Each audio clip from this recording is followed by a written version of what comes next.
En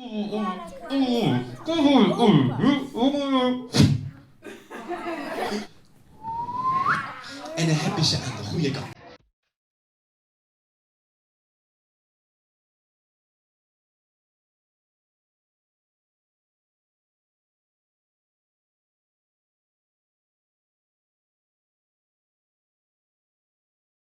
Ik vond het heel leuk en het leukste was dat die sterke man mijn vriendinnetje optilde.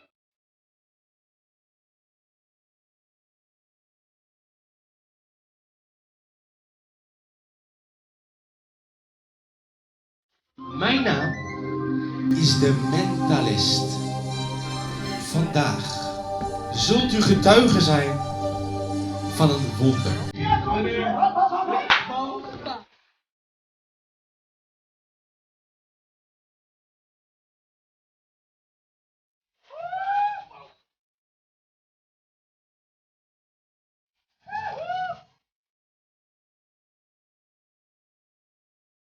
Ik vond het een hele leuke voorstelling omdat het heel divers was. Er waren eigenlijk allerlei verschillende dingen.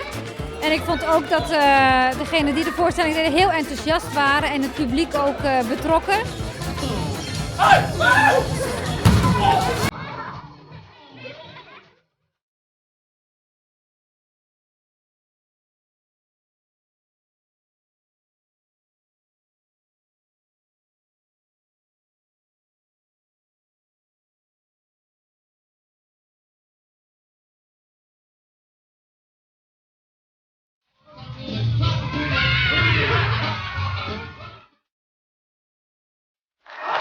Ik vond het echt een hele leuke voorstelling en ik merkte het ook aan mijn zoontje dat hij echt helemaal stond enthousiast te zijn.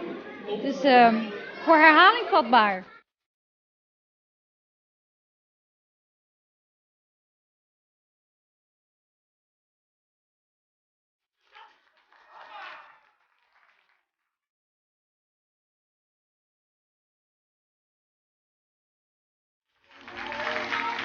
Ik vond het echt super tof om dit te zien. En ik denk dat als Diabolo spelen een Olympische sport was, dan hadden we hier een gouden medaillewinnaar gehad.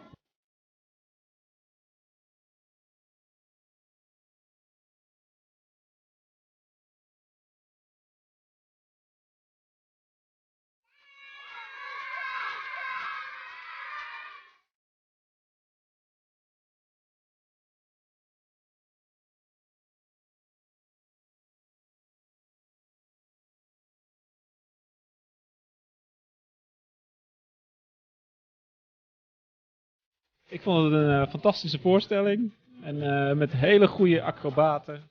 Hele goede grappen. En ja, ik heb genoten en vooral die kinderen.